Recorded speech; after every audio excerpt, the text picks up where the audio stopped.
The Menarini Foundation has been a very spectacular idea to improve all of our knowledge about the pharmacology and the clinical medicine. Fondazione Menarini is a unique organization with no commercial bias, no commercial interest. It is putting together some of the best learning events in the country, outside the country, worldwide.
Good afternoon and welcome to today's PCR Connect. So this afternoon's PCR Connect is brought to you by the Philippine College of Radiology in cooperation with A. Menarini Philippines. So today's PCR Connect will be COVID-19 Fire Across Boundaries, and we will be having two speakers for this afternoon. But before that, let us go to the house rules first.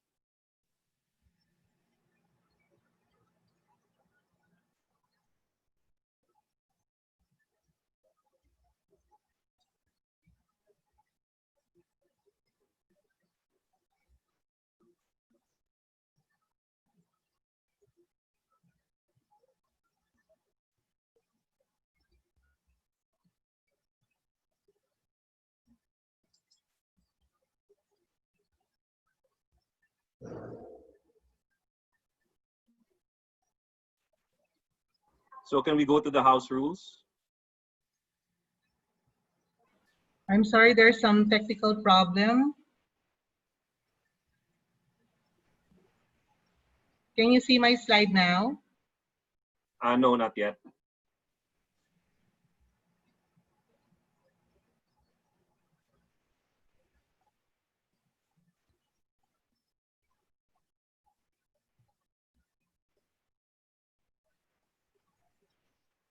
How about now? Okay, yeah. I think that will be good enough first. So let us go first to the house rules. So all audio will be on mute. And if you would like to ask any questions, kindly type the questions in the Q&A chat box below. And we encourage everybody to please take the time to answer the feedback form at the end of the session to improve future webinars. So the agenda for today's webinar, so we will be having an overview by our moderator and chair, Dr. Imar Elepaño. Then this will be followed by 2 lectures. The first one is AI in Philippine Radiology, a Filipino radiologist perspective of artificial intelligence and machine learning. Then the next would be cross-contamination in radiology workplaces. Then we will have a Q&A right after that. Then we will close the webinar. So I'm going to be introducing this afternoon our chair and moderator. Our chair and moderator for this afternoon is Dr. Imar Elepaño. So Dr. Elepaño is currently the secretary of the Philippine College of Radiology.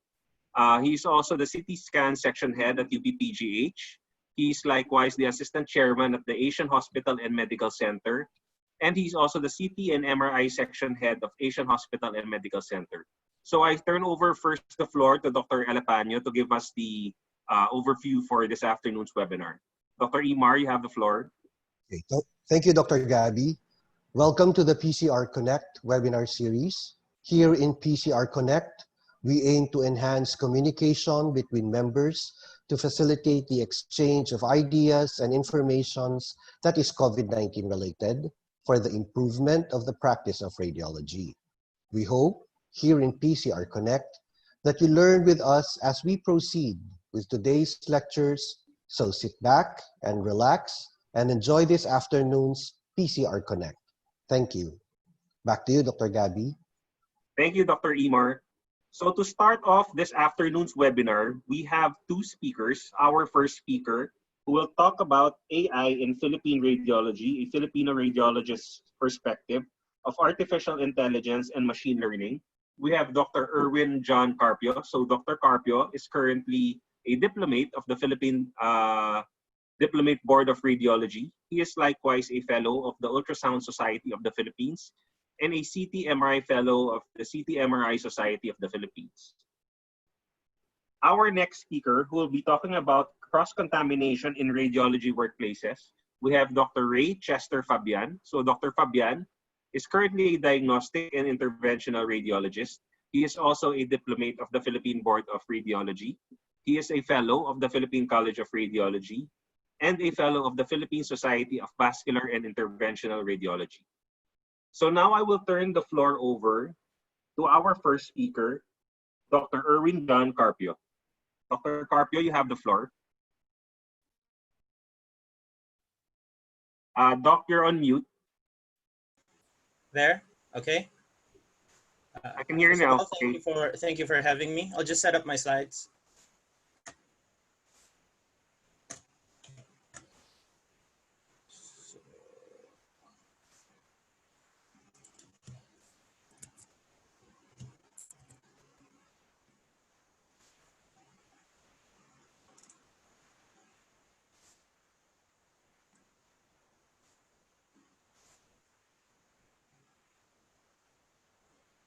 Hello.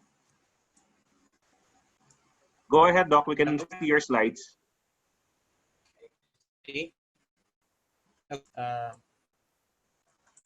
Okay, so hello. My name is Erwin, and I'm a radiologist. As far as disclosures go, I'd just like to say that all my opinions are entirely my own and do not reflect the ideas or opinions of the groups or entities that I belong to. If I quote ideas from others, the links to the original articles will be shown on my slides with QR codes for your easy reference. A pre-recorded version of this lecture is now currently published on YouTube. So if you have internet connection problems watching this webinar, you can scan the QR code on the left. So why am I here? I was recently invited to give a short presentation about some of my personal views in AI and machine learning with respect to Philippine radiology. I've already spoken about my personal journey into AI while building my web app called RadLens, and I've tackled ethics in AI as well as AI in healthcare on some other public speaking engagements.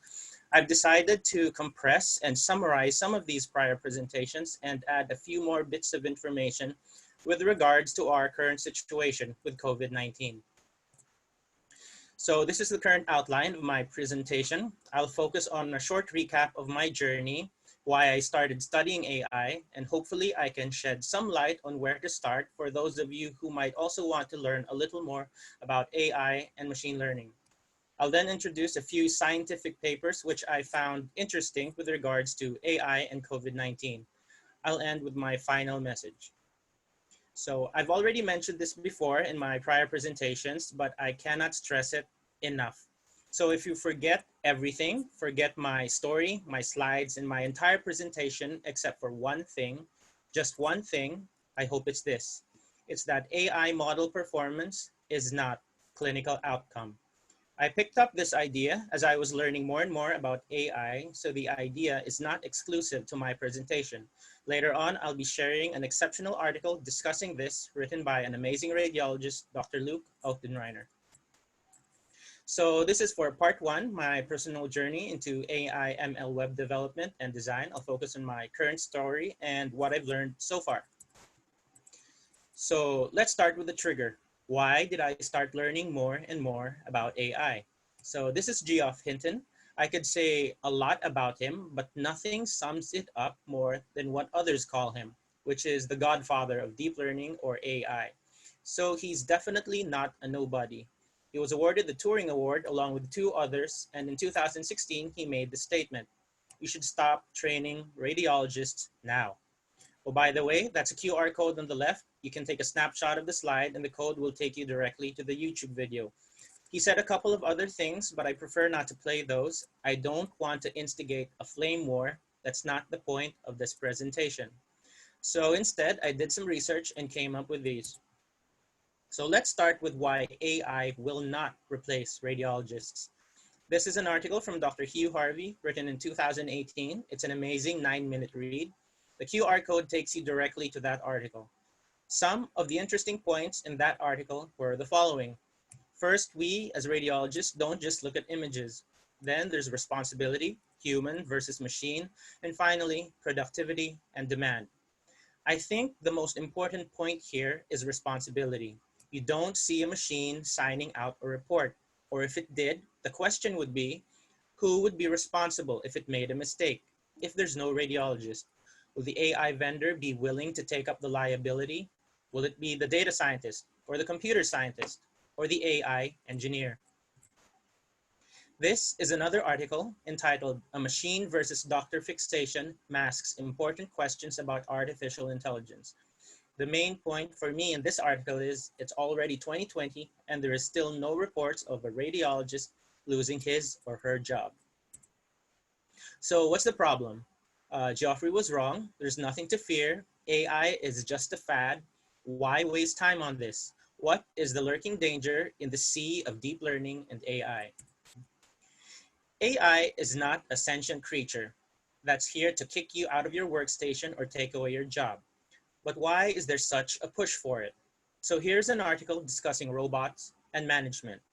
My interpretation of the article as applied to radiology would be this. On one hand, it's really expensive to train and pay for a radiologist. A radiologist goes through what? 9 years of med school, 4 to 6 more years of subspecialty training, maybe even more. On the other hand, it's currently expensive to train AI as well today. But think about when a good working AI model is finally achieved. It could be as easy to replicate and deploy, as easy as copy and paste. AI may not always be better, but when mass produced, it can be cheaper. So what was I to do? This was my problem. I had no formal computer science background. I had very minimal biostatistics and pre-med, but I had a lot of questions. So for my solution, I searched online for courses. I read the documentation, studied more about the web, studied Python, and then finally, I picked a machine learning library. So after all the online searching, this is pretty much where I started with AI, Google's machine learning crash course. I had to learn Python, but I don't think you need to write the Python code to understand the basic concepts of machine learning, like stochastic gradient descent. Google develops a machine learning library called TensorFlow, which is what I use. So what did I build? What is RadLens? It's a personal project. It's an ongoing project. It's not FDA approved as a medical device. And no, I am not selling a product for launch. What I do have instead is an idea. The idea that if I can build this, so can you. I'm not saying you can build your own AI radiology startup from scratch. You need an entire team of professionals for that, including computer scientists, data scientists, and doctors. But rather, what I hope is that you can build to better understand how AI might better serve its purpose in your own field of practice. So here's a demo. You click on the camera button at the lower right, the app starts scanning. You focus on a forearm fracture. It will try to guess what that fracture is, and then it asks you. So in this case, it asks you if that is a Montego fracture. Now, if you tap or click on the word Montego fracture, it will act as a hyperlink that takes you to a Google image search, showing you more pictures of a Montego fracture. So you can check for yourself if the AI is right or wrong. Simple enough for a hobby project. So what could I do with this personal hobby project? So this web app is something I eventually submitted to the DevPost Hackathon. It was also mentioned in the TensorFlow Dev Summit in 2020. I won't go into the details, but there are QR codes on the slides for your reference. And here are QR codes to the actual web apps if you want to learn more about how they work or how I built them. I won't go into the details anymore because I think what's more valuable now is what have I learned? So if there's one slide that matters the most here, I think it would be this.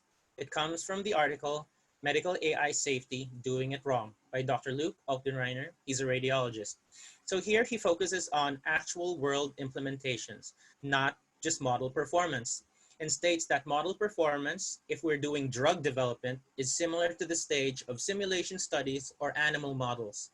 So my interpretation of the article is if someone came up to you and said that their brand new shiny drug has 90% effectivity on animals, would you immediately give that drug to your patient? So what exactly is performance testing versus clinical testing? So in performance testing, that's basically laboratory testing where you control all the factors save for the AI model. And then you have various metrics like accuracy, AUC, area under the curve.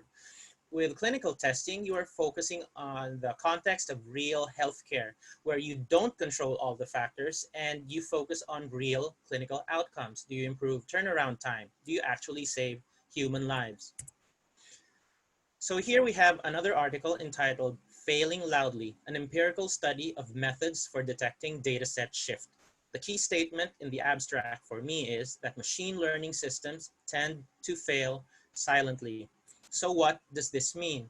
You can read the article for a more concrete explanation, but I'll try to explain with my own analogy, not from the article, as I understand it as a radiologist in the context of our local Philippine practice.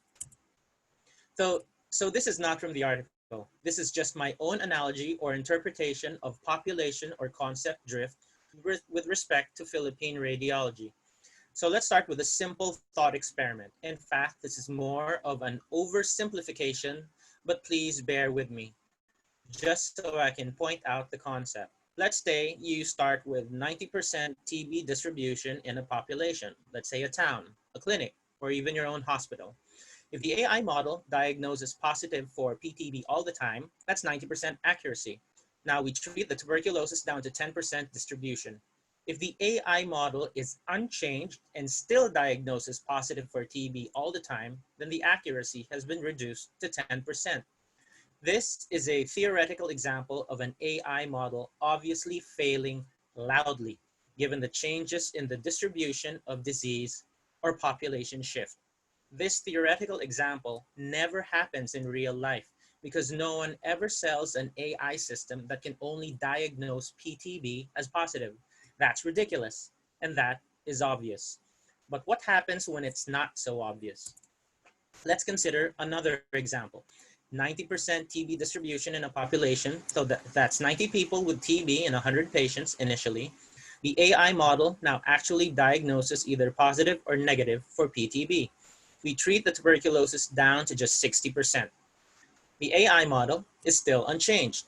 So the question is, how will this affect the AI model? Will the AI model start overdiagnosing PTB, or will it start underdiagnosing PTB? How do we measure the effects of that population shift to the accuracy of the AI model? The answer is not so obvious anymore. What is the threshold for the shift in disease distribution before we decide, hey, maybe we should retrain the AI, or maybe even test the AI because maybe it's not performing optimally anymore? We don't have to be data scientists or computer scientists, but as doctors, radiologists, we should have some idea to know when the AI system or model we're using is failing. It's like radiographic positioning and radiation physics. I am not a rad tech, nor am I a radiation physicist, but I do know when an image is no longer diagnostic.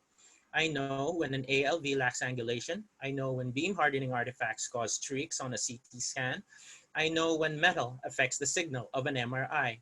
So I know when that machine fails and needs recalibration. But how do we know when an AI system or machine learning model fails, especially when it fails silently? It's hard to determine when AI models fail because AI models are hard to explain, which brings me to another concept I'd like to discuss, the AI ML model as the black box. Machine learning models are literally called black boxes. Why? Because you don't really know what's going on inside. We know there's math inside, but a machine will usually not explain itself to you. In terms of radiology, I think the closest analogy would be this. When I was training as a resident and my amazing mentors would grill me to the bone regarding an image, it would always go like this. Is there a lesion? Meron o wala? If there is, then where is the lesion? And finally, why is that lesion a problem? Explain that lesion. What is wrong there? What is happening there? What is the pathophysiology? Why are you pointing to that? As a human trainee, you have to answer because you are not a black box. On the other hand, AI won't explain itself. Sure, AI might put a box around the lesion or segment out the lesion, but it still won't tell you why it did that outright. This area of AI is currently heavily under research. Lots of new metrics are appearing for this, including SHAP values. However, the machine still doesn't explain itself or why it thinks that way. Um, as a radiologist, when we talk to clinicians, we don't usually just dump them with a whole lot of math. Instead, we have to explain it to them in human terms. So I think that's the difference between the AI ML black box and humans explaining the image. So I'd like to touch on the following lightly. This is basically statistics, but I just wanted to specify that the word accuracy is thrown around a lot when it comes to AI, especially when it comes to the AI outperforms doctor hype train. The accuracy I was discussing earlier refers to the accuracy on the left, or basically how many did the machine get right out of all its guesses. It is rarely used now because of the problem I explained earlier. I just used it to make the effects of population or concept drift more obvious. The more popular metric used now for machine learning models, however, is AUC, or area under the curve. They are not the same. AUC is currently more popular, but it is not always better. It is also not the only other metric for model performance out there. There are a lot. So this ends the first part of my lecture. Now for a quick review, we discussed time and how covariate or population shift or drift can affect the model. We talked about interpretability and how the AI model is sometimes considered a black box. We also talked about metrics such as accuracy and AUC, or area under the curve. These points will be nice to consider when tackling the AI studies for COVID-19 later on. So last December 2019, I was lucky enough to be allowed to attend a lecture from Professor Andrew Ng, who's a big name in AI. It was made possible by AI Pilipinas and Deep Learning AI. It was an amazing lecture and tackled a lot of concepts for AI ethics in general. AI ethics for radiology and medicine is beyond the scope of this current presentation, but you can check out the video if you're interested. Now for part 2, AI and COVID-19. So for my objective here, I'll try to apply what I've learned in reading AI studies for radiology. So these are a few recent studies for AI and COVID-19 regarding radiology, which I found particularly interesting. So this is a nice study entitled Artificial Intelligence Distinguishes COVID-19 from Community-Acquired Pneumonia on Chest CT. Now for some key points. It's a retrospective study, it's a multi-center study, and it uses CovNet neural architecture. Over 4,000 chest CT scans were used. Now for the key results. One of the nice things to note here is that it uses more than just accuracy and uses one of the metrics I introduced earlier, namely the AUROC, or simply AUC, area under the curve. But even more important is the last key result, where it states that there is still an overlap in the chest CT findings of all viral pneumonias, and that a multidisciplinary approach is encouraged. So even with the really good AUC value, the overlap of chest CT imaging findings remains. That at least is my take-home point for this recent study. Here is an editorial reflecting on the previous study. So it's not a new study, but rather it notes a few key points regarding the study I noted earlier. First, it talks about ResNet 50 as being the backbone of the neural network, and that future initiatives can use newer or more state-of-the-art architectures. Second, it was asking for more information regarding the results of the UNet architecture used for lung segmentation. And third, it was asking for more details regarding the full source code. So the editorial was not trying to put down the previous study in any way. It was just pointing out a few key points of interest. My take-home point from this is that after reading any study about AI and medicine, it's always best to wait a little and see if there are new articles that might seek to review these studies. It's always best to see AI studies as a spectrum of various research articles instead of reading each one in isolation. Now this one is really interesting. Unlike the prior one, which was a retrospective study, this one has a prospective component. It also had data from over 3,700 patients. It produced both a diagnostic model and a prognostic model. And the prognostic model used both radiologic CT parameters and clinical data. It used a lot of metrics, not just accuracy or AOC, but also used the Dice coefficient, pixel accuracy, sensitivity, and specificity. AI model performance was evaluated from data in both China and Ecuador. There were comparisons between the AI model versus junior and senior level consultants, as well as AI versus junior consultants using the AI. So there's a lot to talk about in this study. But for radiologists, I think what might interest us the most would be the comparison between AI and RADS. The study claims that the AI model performance was overall superior to junior radiologists and comparable to mid to senior radiologists. So that was one of the more comprehensive studies out there. I ended up asking a few more experts in AI and medicine that I had met along the way about it, and I just thought I'd share some of my own conclusions or opinions. First, let's review. I personally try to avoid reading AI research studies in isolation. So this last study was relatively new. I'm still waiting if there are new articles or studies that will review or shed more light on its methodology. For my part, I was looking at the prospective component of the study, and it ranged from early February to the end of March. So that's basically only 1 to 2 months. But then again, there really isn't much prospective data to begin with since COVID-19 is really new. But let's give credit where it's due. It's a really extensive study, but is a good study all we need? A good study is always a great starting point for a firm foundation in the application of AI in radiology. But for it to properly work, we also have to ask how the promising results of a study can be properly integrated into our own specific radiology workflow. How will it match our specific needs and requirements, which may drastically be different per institution? Things like internet speed or data connection or upload time, computer processing power can all affect the successful integration of a promising AI model. So these things we have to consider, not just the study on paper. Now, specifically for the Philippines, this is my particular question. How will an AI model trained elsewhere fare with an image of pulmonary tuberculosis with superimposed or intercurrent bibasal pneumonia? I've read that internationally, COVID-19 is not generally associated with mediastinal lymphadenopathy or cavitation, and that findings for COVID are usually bibasal, peripheral, ground glass. So now, what if we have a known case of PTB with bilateral upper lobe infiltrates, and then these patients suddenly exhibit bibasal opacities?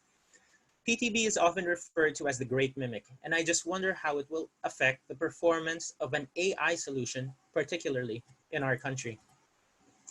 So now, for my final message. So I remember when I was a med student and eventually when I was a resident that Dr. Romano would always end with this in his lectures. Kaizen, the need to continuously improve. AI is not an enemy or an adversary or even the end, but just another opportunity for us to continuously improve.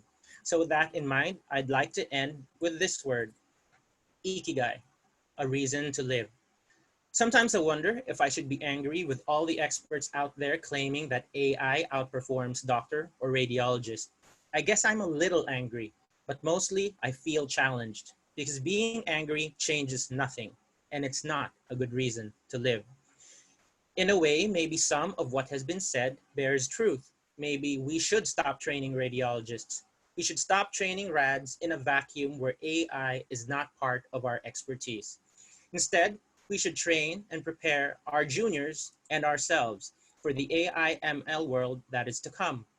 I don't think data scientists, computer scientists, or AI engineers are the enemy. These are people, and we all just want to build a better future. But the technology does offer a challenge. So when it comes to the challenge of AI outperforms radiologists, let's not answer with anger. Let's not answer by turning a blind eye or pretending that AI that does not exist. Instead, let's wear that armor, pick up the hammer, and let's prove to the world that radiologists are still worthy and that we can still do this all day.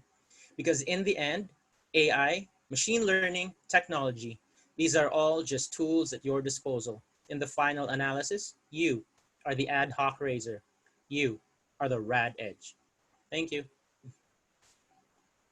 Thank you, Dr. Carpio. So now we go to our next lecture. So our next lecture would be about cross-contamination in the radiology workplace. So our next presenter would be Dr. Ray Chester Fabian. So Dr. Fabian, you have the floor. Hello, good evening. I'll start my, I'll share my screen. So good evening, I'm Dr. Ray Chester Fabian of the Armed Forces Health Service Command, formerly the Armed Forces of the Philippines Medical Center. And I am here to have a short talk about cross-contamination in the radiology workplaces. So I have no disclosures. By definition, cross-contamination is the process by which bacteria or other microorganisms are unintentionally transferred from one substance or object to another, bringing harmful effect. So I am here because I was invited by the PCR after I made a video regarding cross-contamination to inform the general public about its danger. It's uploaded currently in the Facebook. And this is a short talk catered to the radiology staff and members of the department to prevent cross-contamination in our workplace. There are plenty of opportunities for cross-contamination to occur, but most of these opportunities may be expected. We already know it. But there are some opportunities that still that all healthcare professionals should be aware of, and maybe not that obvious. So these are the 10 sources of cross-contamination in our workplaces and the measures to control them. First, it is the department's pantry, kitchen, and dining area. We are guilty about this because during meal breaks, there are moments of vulnerabilities for droplet transmission because we really do remove our mask to eat. And sometimes we also socialize with our colleagues and misplace our mask uncovered on the tabletops. Now, how to counter this? We should minimize unnecessary conversation and gossiping with our colleagues, enjoy our meals the shortest time possible, and do prepare a bag or a sealed container for our mask, not misplacing it in the tabletops. Next source of cross-contamination is hand hygiene or the lack of thereof. While it may be seem obvious that hand washing is the single most important step in preventing cross-contamination in the healthcare setting, radiology staff sometimes forget hand hygiene before and after these following activities: eating or drinking, smoking, applying cosmetics, food preparation, performing clean or sterile procedures, wearing sterile gloves, and working with the patient. So we should always put in mind that hand hygiene should be done after these activities.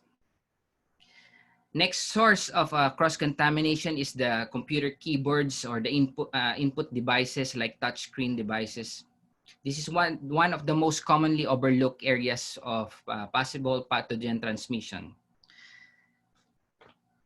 About every piece of technology in our hospital has some sort of input device using keyboards or touchscreens. Keyboards have nooks and crannies between each key that harbor bacteria, and the staff doesn't usually have time to clean a keyboard properly. So to prevent this as a source of cross-contamination, we should fully seal the keyboards with plastic or silicone that is easy to wipe down. And when using touch screens, it is imperative that each employee or each person doing inputting some data in the touchscreen devices to do hand hygiene after each use. The next source is the soft surface contamination or soft surfaces such as cloth seats, cushion, bed clothes or bed sheets, the privacy curtains in our ultrasound section, cotton towels, and even the floor carpet can harbor bacteria and viruses. So these soft surfaces should be thoroughly cleaned, decontaminated regularly, and also it is advisable to use antimicrobial textiles instead of cloth.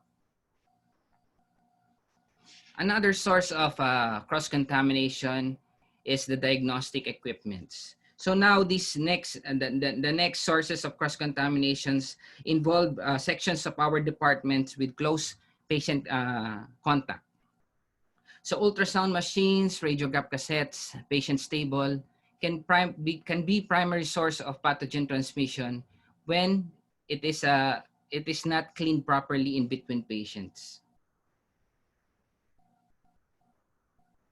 So all diagnostic equipment should be wiped down with the germicide, such as Gavicide, to prevent the risk of possible transmission in between patients. And if you can see in the picture, the radiograph cassettes, when our technicians are being called to the COVID ward, it is better to put a plastic cover around it, or in our institution, we do double bagging it with yellow trash bags to prevent cross-contamination. Next are the procedure trays, monitoring devices, and crash carts. When there is a diagnostic and interventional procedure or an emergency in the department, radiology staffs and members are worried about the saving lives, which it should be. but we are least worried about the germs and present in these life-saving equipments. So it is imperative that after each use, we should, after each procedures, after each emergencies, monitoring devices like the BP cups, the pulse oximeters, and crash carts should be cleaned thoroughly. In case of the procedure trays used in diagnostic and interventional procedures, these procedure trays supposed to contain fresh and sterilized equipments, in instruments and other medical supplies. And the number of people handling it increases the likelihood of microscopic tears in the sealed container, compromising sterility. So it is best to keep the number of people handling this sterile equipment to a minimum. Next is the patient's environment itself. So studies have shown that one of the most problematic areas for cross-contamination is the patient's entire bedside. This includes the bed, the bedside table, the bed frame and rails, bed cloths or bed sheets, and the bedside chair. Unfortunately, nurses, doctors, and rad techs access this area whenever they deliver patient care, making the possibility for cross-contamination very high. So, hand hygiene is still the best single prevention for cross-contamination in this instance. That's why there are alcohol dispensers located outside the patient's room or outside the ward to do hand hygiene before and after encountering a patient. Another source is the patient chart and medical records. We know that we cannot shy away to hold of these charts and medical records, and these charts and medical records are being handled by a number of people from different departments, making this a prime opportunity for transferring bacteria and other harmful pathogens. And still, hand hygiene is the #1 way to prevent this type of cross-contamination. The next source is really being overlooked. It is the medical tape. This is often the most overlooked risk because most rolls are being supplied clean, not sterile, and used for more than one patient because we're cutting costs. And one easy way to reduce the risk of pathogen transmission with the medical tape is to use only one roll of tape for each patient. Or better to purchase small rolls or single-use tape that is supplied in the sterile packaging, and this can really help reduce waste. And in the advent of this pandemic, another source of cross-contamination is the improper use of our PPE. The PPEs are designed to protect us, but sometimes this can cause cross-contamination. Personal protective equipment includes gloves, medical masks, goggles, or face shield, and gowns, and for some specific procedures, respirators, and 95 or its equivalent. I often see some hospital staff or some orderlies, and even in our department, that gloves are being used. A single glove is being used for the entire shift and used for multiple patients. I know that sometimes there are shortages of PPEs in our institution, in different institutions. But this keeps the user safe, but the patient is really at high risk. So to prevent this, it is best to use one pair of gloves for one patient. And if there is shortage of the gloves, it is better to disinfect or do hand hygiene even with your gloves on in between patients or when using when handling multiple equipments, even for a single patient. Then when you remove the gloves, do hand hygiene or wash your hands. Another thing that's common in different hospitals is the shortage of N95 masks, and because of this, I see a lot of personal respirators being brought in the different institutions. So improper donning and doffing of the said respirators while using it for multiple patients increase the risk of infection and contamination. So when donning and doffing these personal respirators, do hand hygiene before and after, even if you're wearing gloves. Avoid touching the exposed parts of the respirator. Then after using it, place it in a clean container or clean bag and decontaminate it and disinfect it. And also, in addition to using the appropriate PPE, frequent hand hygiene and respiratory hygiene should be always be performed. This PPE, after being used, should be discarded in appropriate waste containers, and hand hygiene should be performed each step of the way.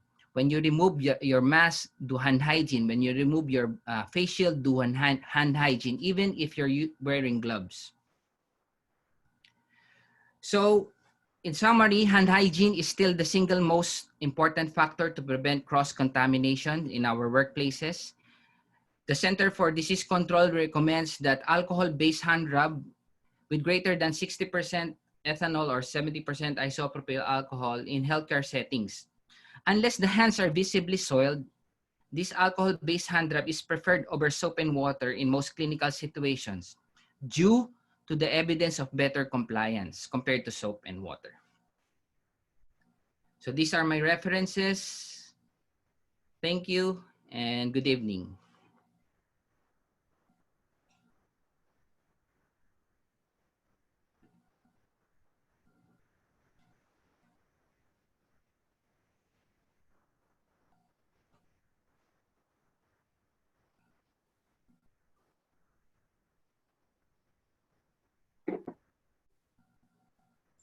Thank you, Dr. Fabian. So now we go to the Q&A. Dr. Imar, you have the floor.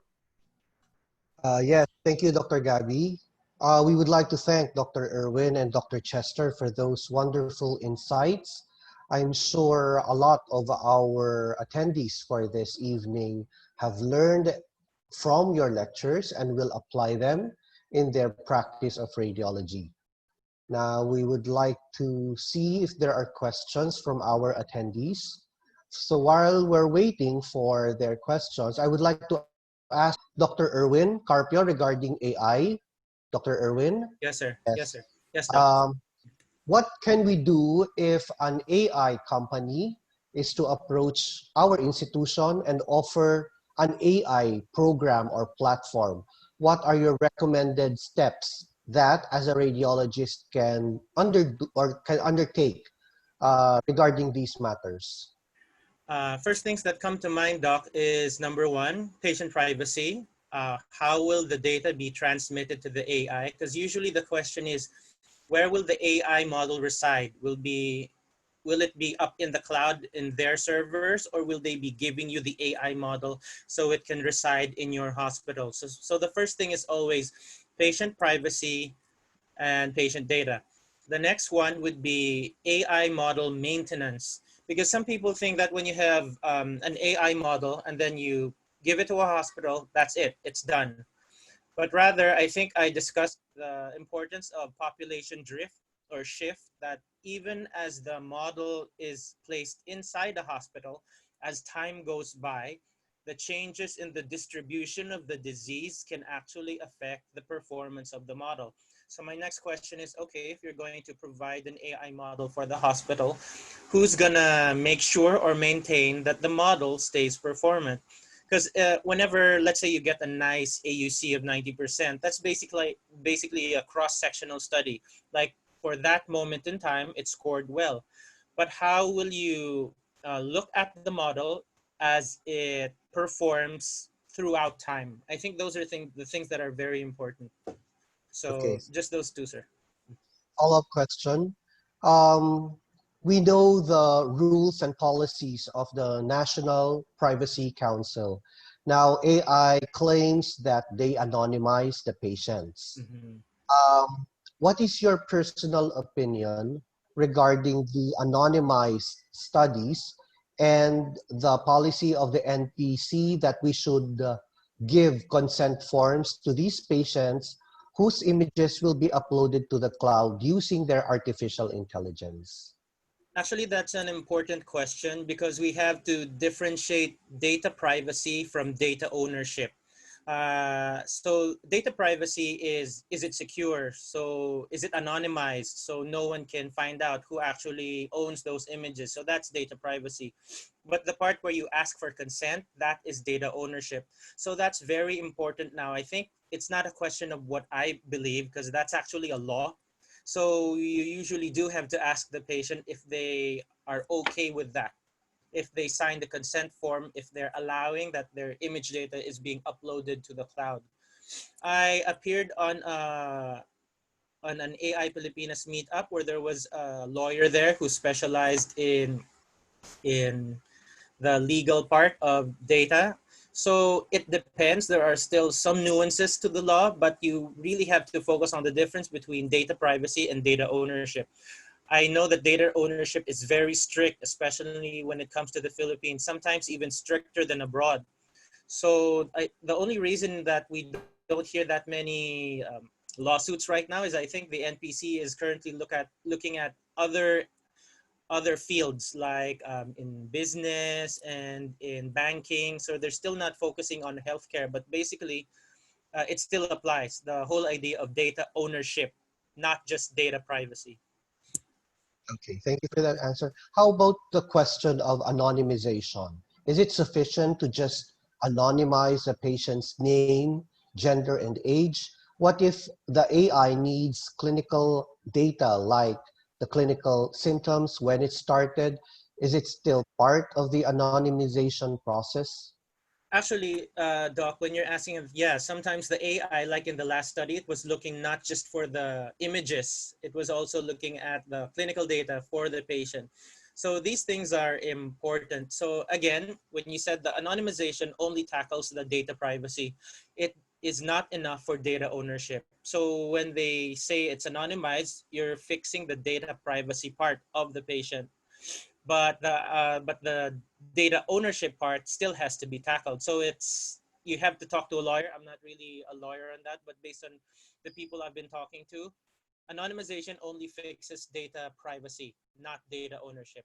As regards to AI, in general, the more data, the better. So when you anonymize things, you remove certain things like age, gender, that those bits of data can actually help the artificial intelligence model learn more and look for more nuances in the data output. But then again, it's very stringent because we have to be careful with how we process the data and how we ask for permission. Okay, thank you, Dr. Irwin, for the enlightenment. Now we go to Dr. Chester. Now, Dr. Chester, would you recommend regular RT-PCR testing for hospital-based radiologists or interventional radiologists? If so, how often? Dr. Chester? Yes, doctor. Uh, there is a consensus that yes, I would recommend it because there is a consensus that a hospital-based radiologist or even the interventional radiologist who is constantly exposed to patients to have their RT-PCR swab test every 3 weeks. But it depends on different institutions if they apply it. Some institutions do it monthly, but the most common consensus that, in the hospitals that I am affiliated in is 3 weeks, every 3 weeks.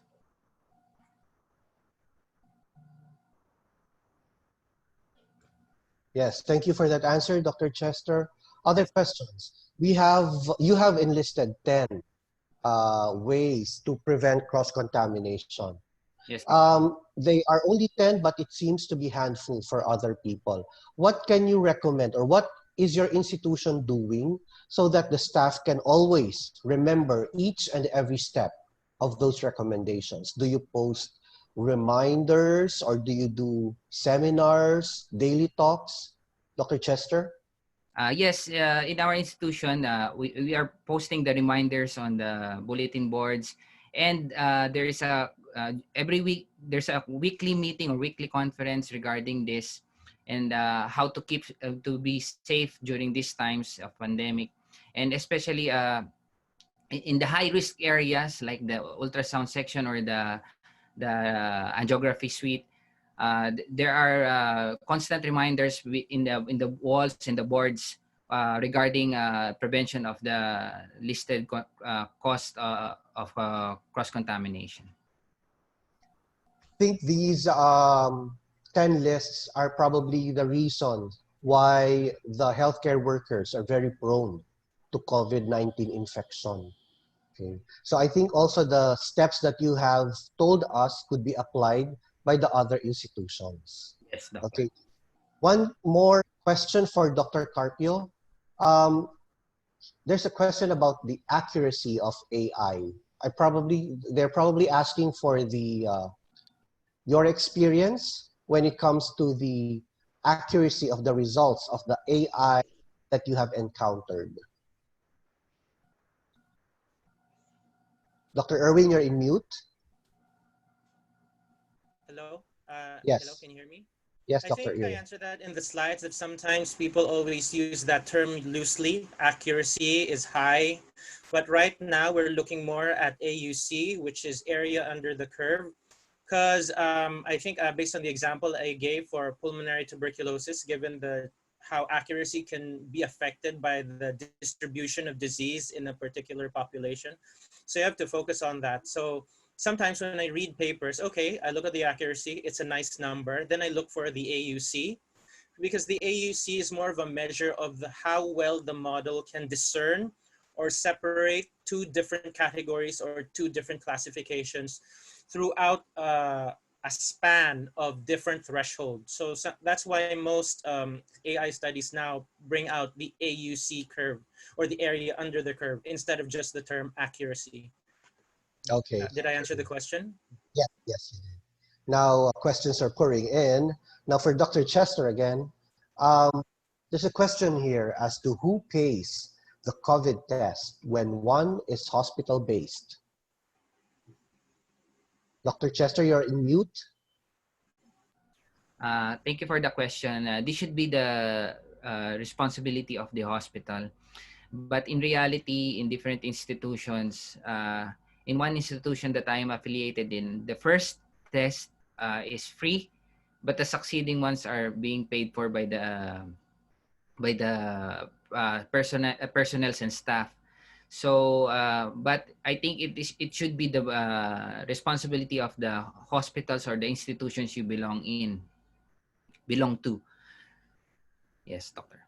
Yeah, I think also I have read that PhilHealth can also shoulder the cost of the Yes, testing for yes. COVID-19. I'm not exactly sure about the details, probably in the near future, or someone who is knowledgeable about the PhilHealth Yes. policies could enlighten us regarding this matter.